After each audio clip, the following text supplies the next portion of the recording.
بسم اللہ الرحمن الرحیم۔ السلام علیکم معزز ساتھیوں، دائی حلیمہ کے گھر حضور صلی اللہ علیہ وآلہ وسلم کی برکتیں۔ حضرت عبداللہ بن جعفر کی روایت سے بیان کیا گیا ہے کہ رسول صلی اللہ علیہ وآلہ وسلم کی دایا حضرت حلیمہ نے کہا، جب میں نے آپ کو اپنی گود میں لیا تو فوراً میری چھاتیاں بے قدر ضرورت دودھ سے بھر آئیں۔ پہلے میرا بچہ یعنی زمرہ بھوکا رہنے کی وجہ سے سوتا نہ تھا، اب دونوں نے سیر ہو کے پی لیا اور سو گئے۔ پہلے میرے پستان میں اتنا دودھ نہ تھا جو بچے کے لیے کافی ہوتا، نہ ہماری اونٹنی کے پاس دودھ تھا جو بچے کو پلایا جا سکتا۔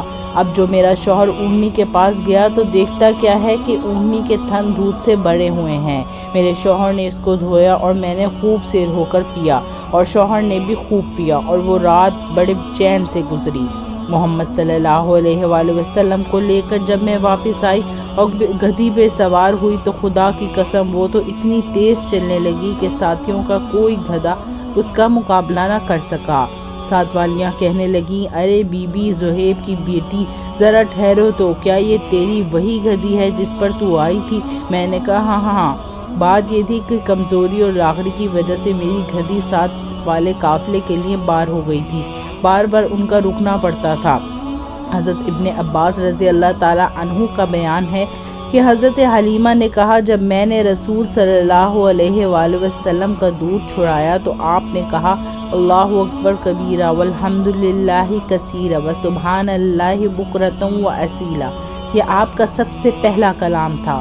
حضرت ابن عباس رضی اللہ تعالی عنہ کا بیان ہے، حلیمہ آپ کو دور نہیں جانے دیتی تھی تاکہ آپ کی طرف سے ان کو بے خبری نہ رہے۔ ایک روز آپ اپنی رضائی بہن شیمہ کے پاس باہر چلے گئے جہاں جنگل میں اونٹ تھے اور وہاں جا پہنچے۔ حلیمہ تلاش میں نکلی، آپ صلی اللہ علیہ وآلہ وسلم اپنی بہن کے ساتھ کہیں مل گئے۔ حلیمہ نے کہا، اس گرمی میں تم کہاں پھر رہے ہو؟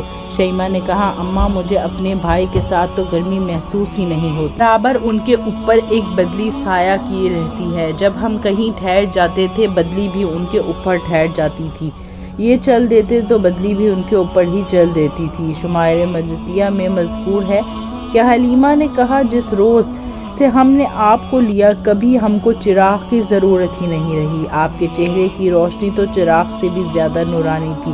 اگر ہم کو کسی کے گھر کسی جگہ چراغ کی ضرورت پڑتی تو ہم آپ کو وہاں لے جاتے، آپ کی برکت سے تمام مقامات روشن ہو جاتے۔ یہ بھی روایت میں آیا ہے کہ حلیمہ جب آپ کو لے کر بتوں کی طرف گئیں تو ہبل اور دوسرے بت آپ کی تعظیم میں اپنی اپنی جگہ سرنگوں ہو گئے، اور سنگ اسود کے پاس لے کر گئیں تو سنگ اسود خود اپنی جگہ سے نکل کر آپ کے منہ کو چمٹ گیا۔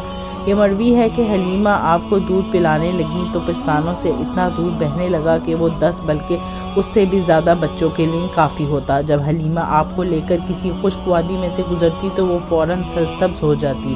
حضرت حلیمہ خود سنتی اور دیکھتی تھی کہ پتھر اور درخت آپ کو سلام کرتے تھے اور درختوں کی شاخیں آپ کی طرف جھک جاتی تھیں۔ رسول صلی اللہ علیہ وآلہ وسلم اور آپ کا رضائی بھائی دونوں ساتھ ساتھ بکریاں چرایا کرتے تھے۔ رضائی بھائی کا بیان ہے کہ میرا رضائی بھائی جب کسی وادی میں جا کر کھڑا ہوتا تو وہ فوراً سرسبز ہو جاتی تھی، اور بکریوں کو پانی پلانے کے لیے ہم کنویں پر آتے تھے تو کنویں کا پانی ابل کر کنویں کے منہ تک آ جاتا تھا۔ جب آپ دھوپ میں کھڑے ہوتے تھے تو بدلی آ کر سایہ کر دیتی تھی، اور جنگلی جانور آپ کے پاس آ کر آپ کو چومتے تھے۔ سبحان اللہ۔ Don't forget to like, subscribe and click the bell icon. Thank you.